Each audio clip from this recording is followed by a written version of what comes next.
were also on the board of the company, Public Service Company of New Hampshire, that was buying the nuclear power station. And they were on the board of Babcock and Wilcox, which was building the station. And the spent fuel was going to be sold to themselves at Raytheon Missile Systems. And that they were basically on the boards of all these companies, and they were doing business with themselves without public oversight.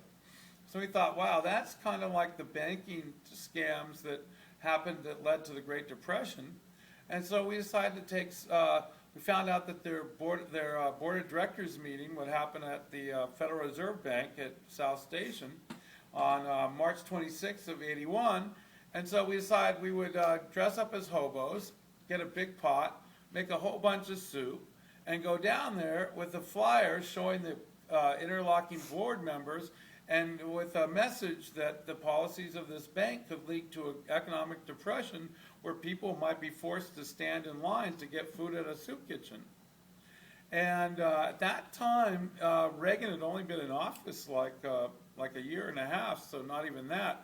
So there wasn't a lot of homeless people yet, but there were some living at this place called the Pine Street Inn.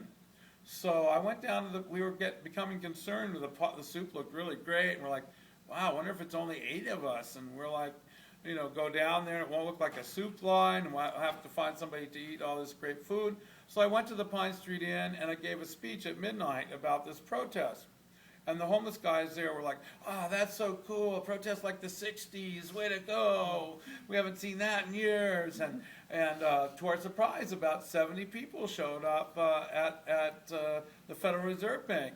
And they're hanging out there eating with the business people walking by, and some of the stockholders would give us the middle finger, but others would hang out and talk to us. And it was this amazing scene.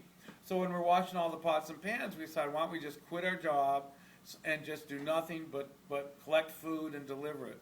So I went to my boss and gave 2 weeks' notice, and I asked if I could keep recovering the food.